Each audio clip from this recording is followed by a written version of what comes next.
Hallelujah, Christ is risen. He is risen indeed. Hallelujah. James, how nice to see you. Friends, thank you for joining us. James, where are we in the lectionary? We are in the fourth Sunday of Easter, Ian. Yeah. We are still in Easter season, hence my acclaim. Yeah, indeed. So that's very good. How very, very liturgical. Now, speaking of liturgical, before we go any further, there's four things. I mean, I don't know how you relate this. Yes, the liturgy of the video. The liturgy of the video, yeah, which is indeed. So we'd love you to like our videos. Yes. So there's liturgical actions that go with it. So yes, do do like the videos, and we'd love you to subscribe to the channel. Subscribe. There's a button down there. It's a button, yeah. Subscribe. We'd love you to share on social media. Share. Yeah. And we'd love you to comment as well. Do comment on anything we're saying, any ideas you've got of your own. It'd be great to interact with you. Yeah, yeah. And you're allowed to tell us if you think we're wrong. Yes, absolutely. And thank you for those who say that they're encouraged or helped, and that's good too. So yeah, that is great. So James, given that we're at Easter 4, what is our Sunday Gospel lectionary reading this week? It is in John's Gospel, chapter 10, and it's verses 1 to 10. So this is the Good Shepherd. Jesus comments about the Good Shepherd and that whole extended metaphor which he opens up. And there's something interesting, isn't there, about Easter 4 in the lectionary?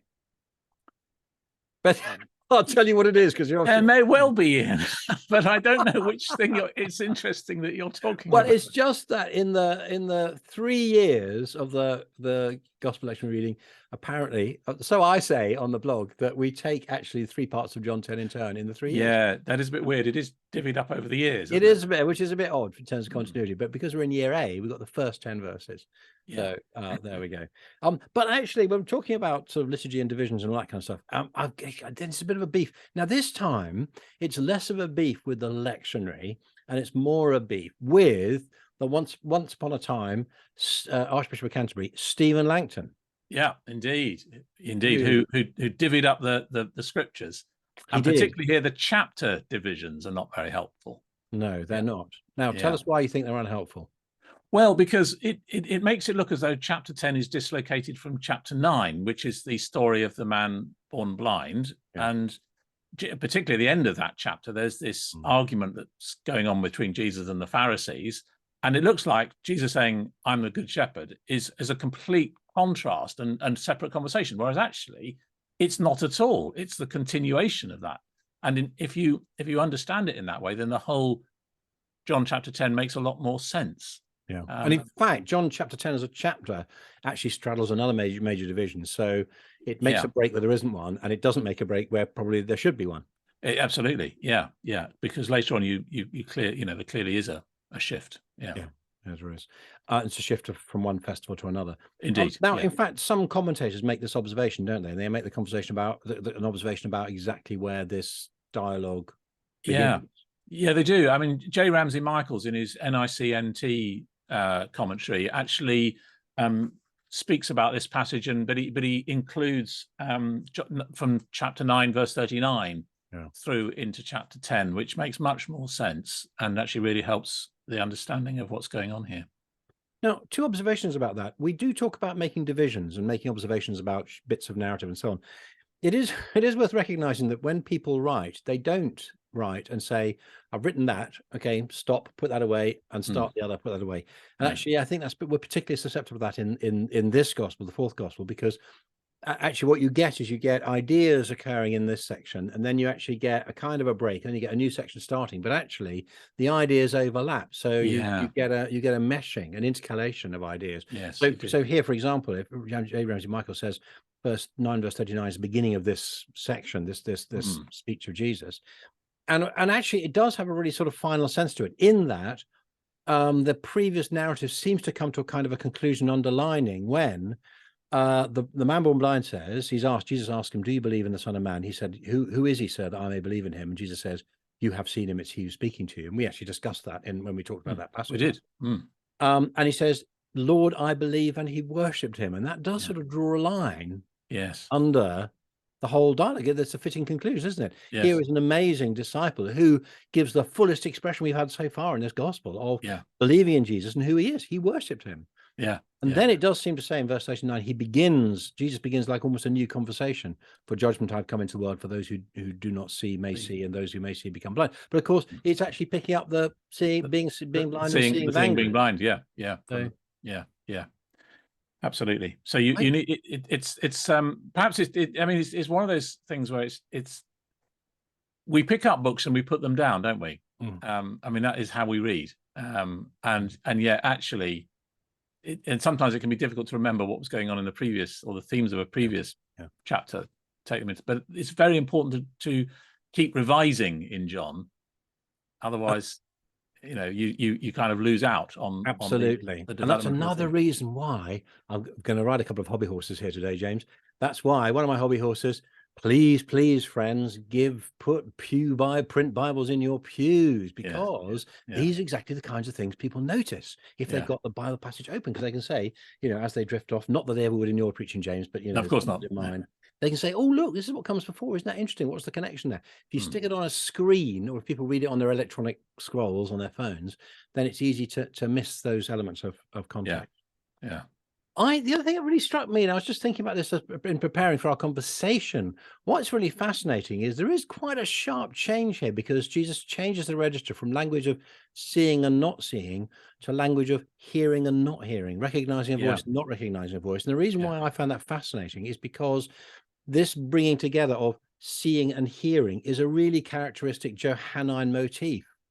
So we find it all the way through this gospel, but we also, of course, we find it in the book of Revelation, where in Revelation 1, John hears a voice and he turns to see a voice, and all the way through Revelation there's the hearing and seeing. And of course we find it in both when Peter and John are before the leaders in Acts 4, we must testify about what we've seen and heard. And of course, really characteristically in 1 John 1, what we have seen and heard, we testify to you. I think this is really interesting, holding these things together. Definitely. One other observation about the context is, we already mentioned that chapter 10 makes a division where there shouldn't be, but then it holds things together where it might divide them. And the reason is that we were told earlier that festivals, this first half of John 10 finishes a long block from chapter 7, doesn't it? It might even be chapter 6 actually, but certainly the focus. Of course it is. Sorry, it is chapter 6. Well, chapter 6 is situated near Bethsaida, around Lake Galilee. Yes, he's sort of heading towards Jerusalem, isn't he? And then we end up in chapter 7 at the Feast of Tabernacles, don't we? It does, yeah. And what's interesting is that if you correlate that with Mark's gospel, Jesus is here, and of course he comes here initially on his own, and that's when the 12 have been sent out on mission.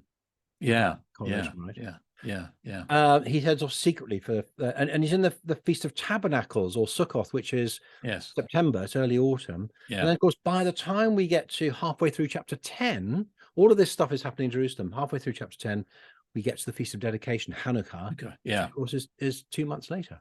Yes, absolutely. So you get once you work that out, you get a much better sense of the nature of how long this is taking, and what the context of these conversations and so on and so forth. And it again shows us that even with the fourth gospel, the writer is being incredibly selective from Jesus' teaching, because of course this doesn't take 2 months to read. So no, but also particularly, I mean, a lot of stories from Jesus' time in Jerusalem is perhaps indicative of a Jerusalem focus of the author. They're more familiar with that, and so that gives us a sense of perhaps this is a Jerusalem-based disciple, which I think you mentioned in the blog. I think I do, but James, you're not suggesting to me, are you, that the fourth gospel is not written by John, one of the 12? I might well be. Okay. I might well be. I mean, we could go on about that, couldn't we? About who wrote? Nobody really knows, but we don't use the name John if we can avoid it.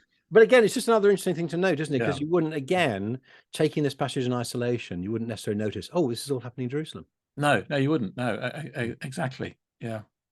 Now, we ought to get into the meat of the passage. And of course, the moment we do, John 10:1, I get onto another one of my hobby horses. We do, on the Amen, Amen. I know. Sorry, am I boring you with these? No, I think bore away. I mean, Well, I'm what's just looking.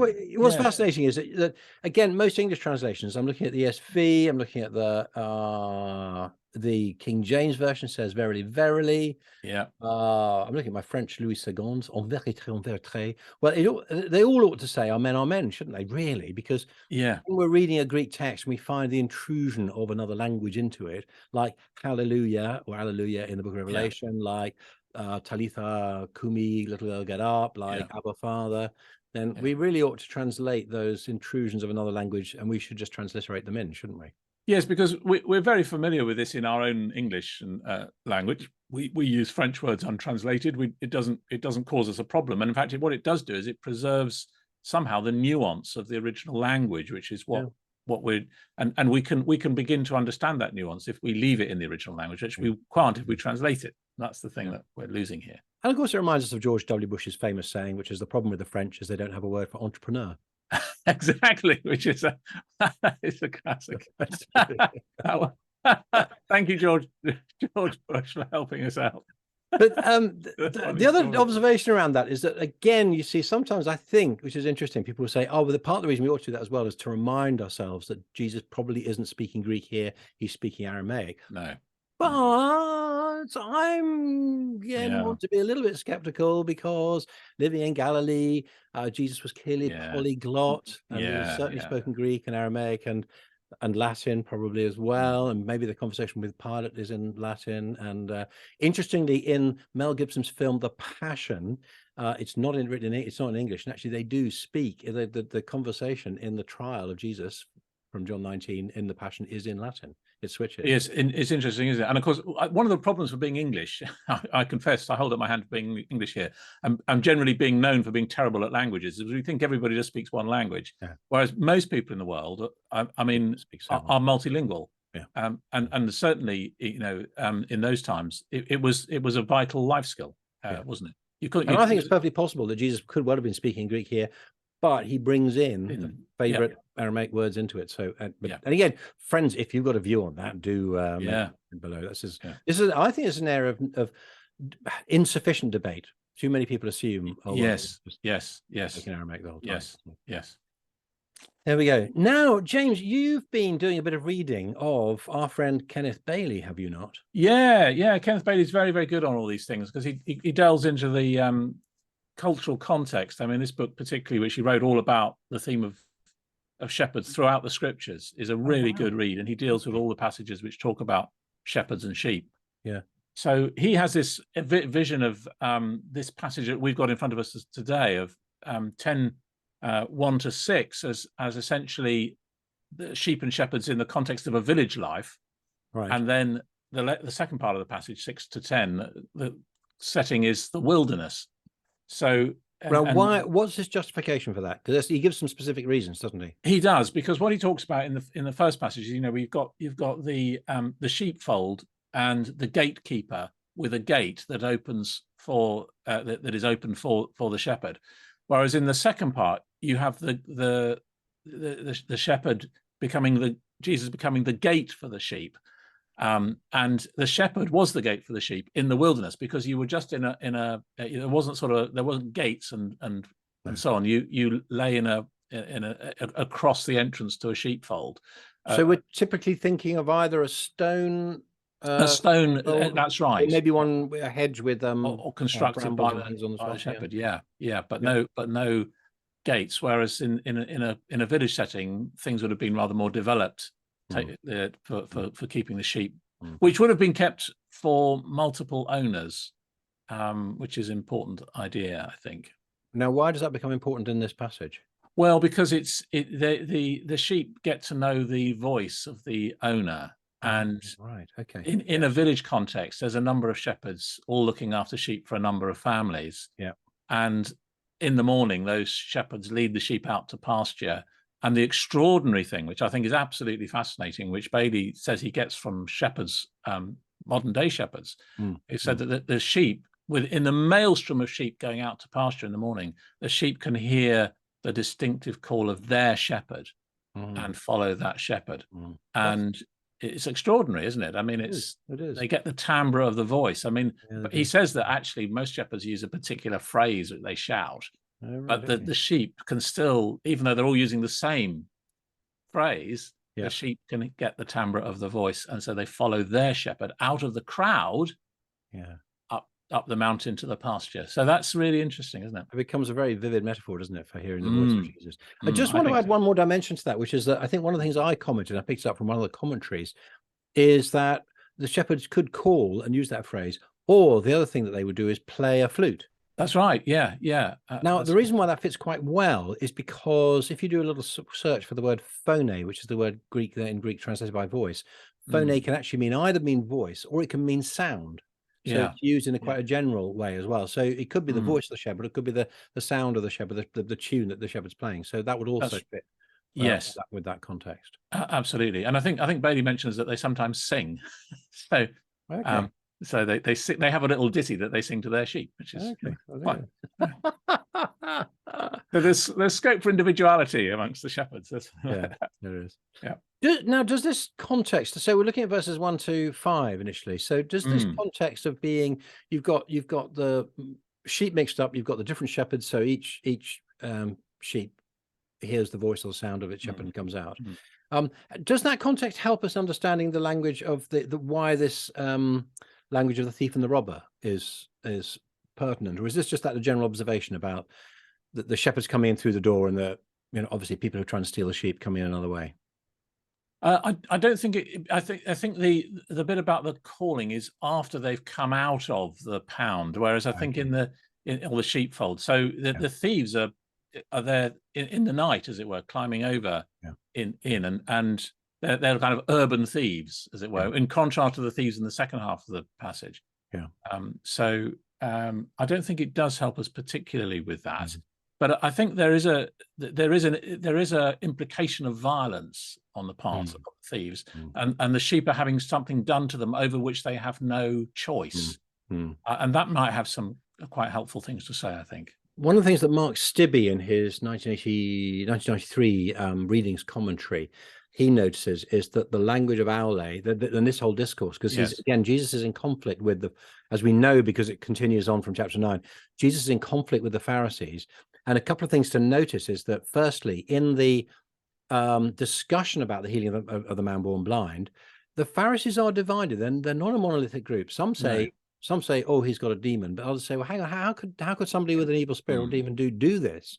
Surely if God wasn't with him, he couldn't heal. So you do hear the voice of some Pharisees disagreeing with each other. Now, again, as we get into chapter 10, at the end of this discussion, 10:19, again, there was division among the Jews. Now we get that phrase, that Judaioi, and I think the parallel there with the dispute in the Pharisees tells us that the Jews here, what it means is actually the Jewish leaders. Yes. But Mark Stibbe points out that when Jesus is in the court of the high priest, the court is also described as an aule, as a courtyard, using the same word. And it may be also that there's a connection here, an anticipation of the destruction of Jerusalem, because of course the Roman soldiers would have come over the wall and would have destroyed the people. And the conflict was so intense between the different Jewish groups. The division was so intense that Josephus tells us that more Jews were killed by other Jews than were actually killed by the Romans, because they were still fighting amongst themselves.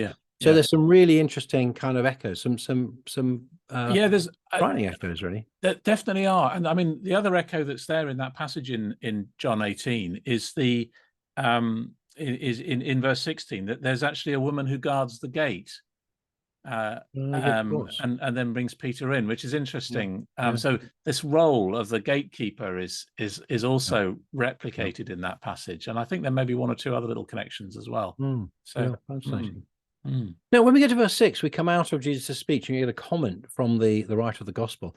Now, this is really fascinating because again, most translations say this figure of speech Jesus used. Now, the word there is, if I get the emphasis right, paroimia. And thank you for correcting my Greek there. And now, one of the things that's most striking about the fourth gospel compared with the synoptic gospels is in the synoptic gospels.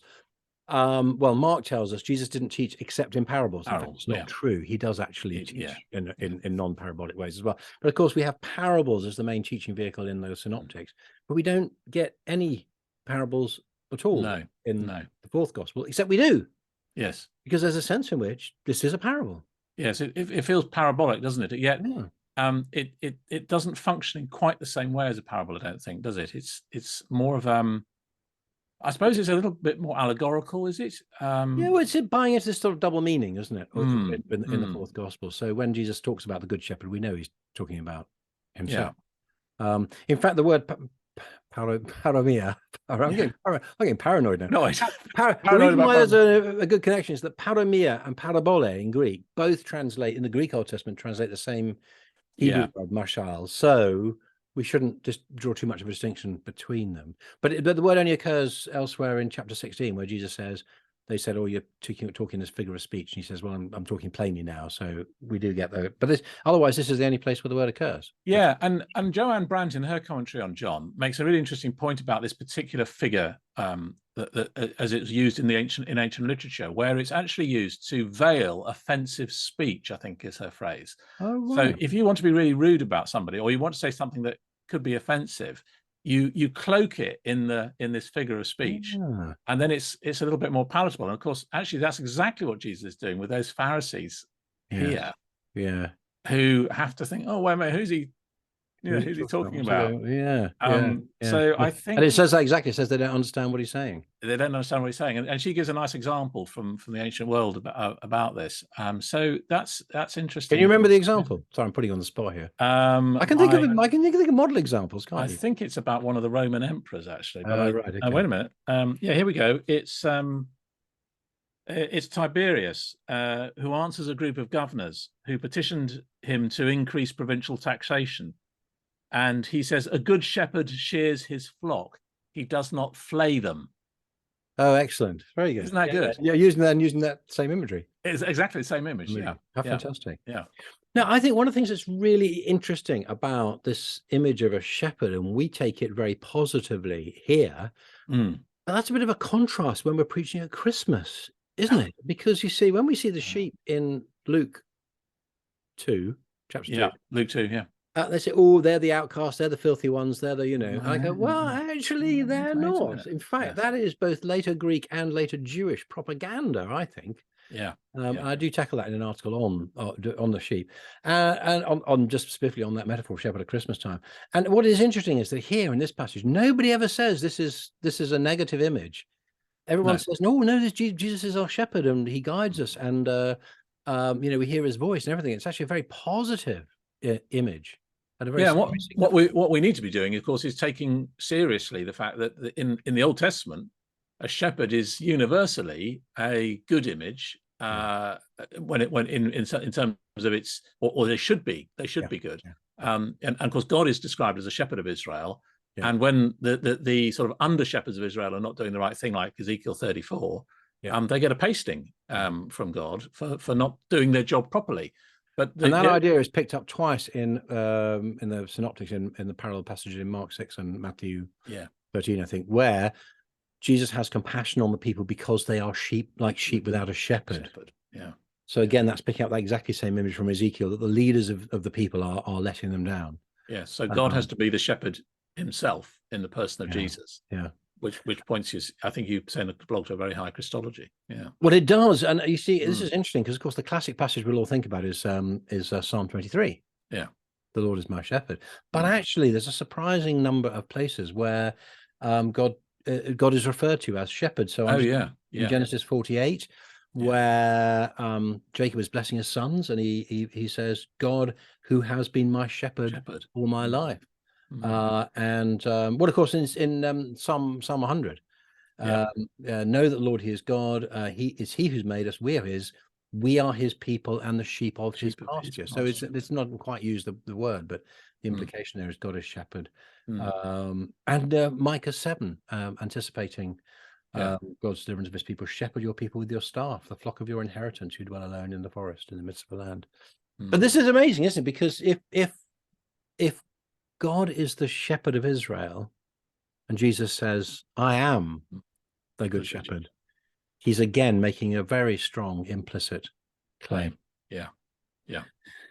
Now, so we get into the second half here. So truly, again, amen. Just there's a great, I've got a link here to a website which gives you an analysis of, it's a Catholic website, gives you analysis of these sayings. Jesus says, "Amen, I say to you," in the Synoptic Gospels altogether 50 times. In the fourth Gospel, Jesus only ever says it duplicated, "Amen, amen." Yep. And he says it on 25 occasions. And it's just really instructive to look through where he says it. It is. It means it's a really serious saying that we need to sit up and take notice of. Yeah.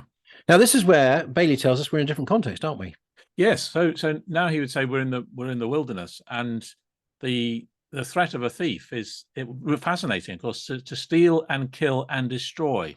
So you don't just steal the sheep, you kill it, presumably you eat it, and then you destroy the evidence as well.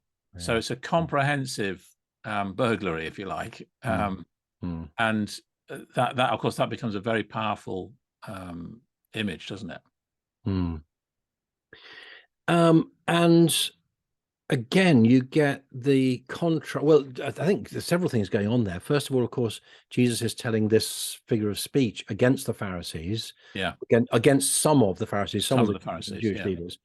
And he does this really awkward thing that we struggle with, which is identifying the work of failed and false leaders with the work of the devil. Yes. So the devil is the one who destroys. And again, several chapters early, he said, you do the work of your father, the devil.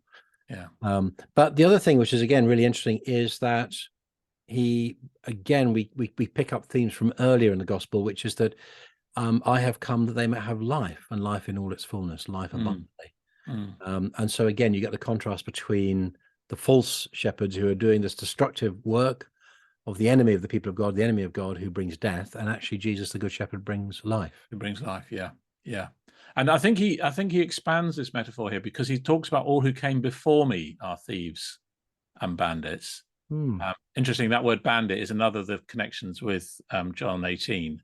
I think of course, because it's either Jesus or Barabbas, who are offered for crucifixion. Yeah.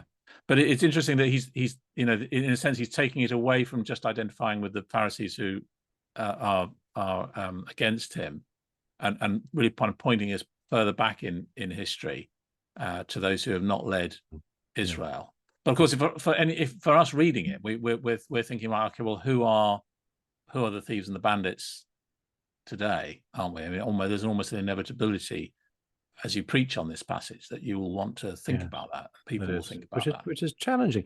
I mean, I think this kind of brings us into land, really, doesn't it? Because I think one of the things questions I ask at the end of the article here is to say, we are in some ways used to treating this whole thing about Jesus as a good shepherd as a kind of cozy image, and so on.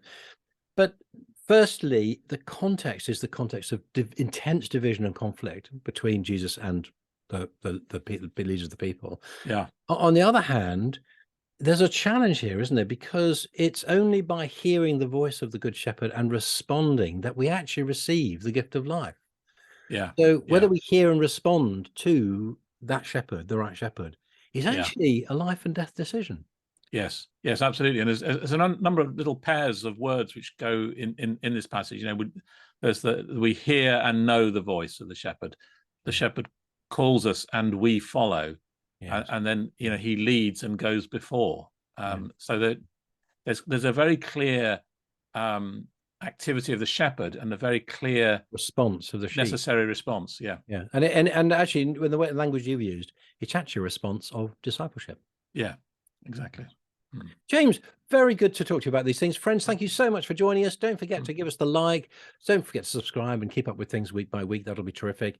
We'd love it if you share it with others, and if you have any comments. So we look forward to seeing you again. James, see you next time. Indeed.